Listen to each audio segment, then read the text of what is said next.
My boyfriend went nuts because he was not invited to our family trip, so I will give him a vacation in jail because I am pressing charges. Charlie has always had a knack for finding ways to enjoy life on a budget, often jumping at opportunities for freebies and deals. Whenever my family planned events or trips, he would subtly hint at wanting to join, eager to enjoy the perks without spending a dime. This tendency had become a bit of a joke between us, but it sometimes made me wonder about his true intentions. Around a month ago, my mom mentioned a family vacation while on a call with me. He has yet to meet my mom's side of the family, only my dad's. My mom lives in my home country with my stepdad, but not in our hometown. Because of this, he hasn't had the chance to meet them yet. Yesterday, I mentioned it to my best friend, with whom I have been friends for 17 years now. I was on the phone with her. She is still in the city we grew up in and goes to university there because she often sees my parents. My mom invited her like any other vacation, and she decided to come this time. My stepdad and my mom fully paid for the trip. My stepbrother will be bringing his fiancée, too. Charlie was in the room while I was on the call and asked me what he should pack. I looked at him, confused, and asked if he was going somewhere. He said that he needed to know what to pack for the trip.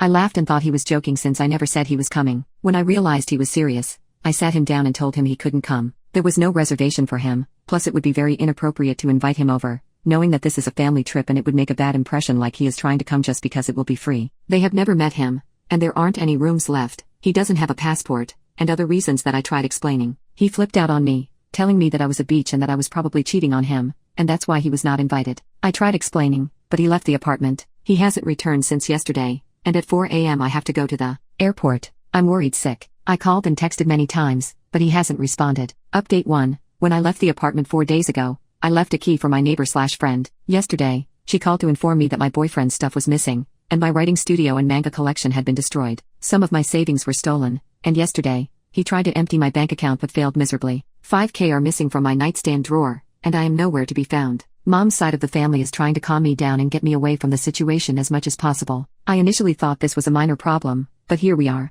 Dad's side of the family is telling me to drop the charges and that I'm overreacting. Yes, I did place charges. I will have to deal with it further when I get back, but the police are already on the hunt for him. Update 2. Today, I got back in my apartment, and the damages are much more serious than they were described to me. The moment I opened the door, I stepped on crushed up glass. The mirror next to the door was broken and crushed. My shoe pairs were ripped apart. The shoe rack was in the living room, and a cupboard door was out of the wind. The windows were shattered, the cupboards were broken, the sink was broken and running, the TV was broken on the ground, and there were what looked like holes in the wall that were, I think, made by the coat hanger that was barely together next to the fallen on the ground TV. The bathroom sink was cracked, the bathtub curtain was on the ground, and the metal bar attached was detached on one side. My closet was trashed, and the clothes and shoes were ripped and torn. Charges are proceeding faster, not that I'm back. Before returning to my apartment, I went to the police station, and he was there, and they told me to get the cameras in my apartment. Right now, I am in a taxi with the cards from the cameras.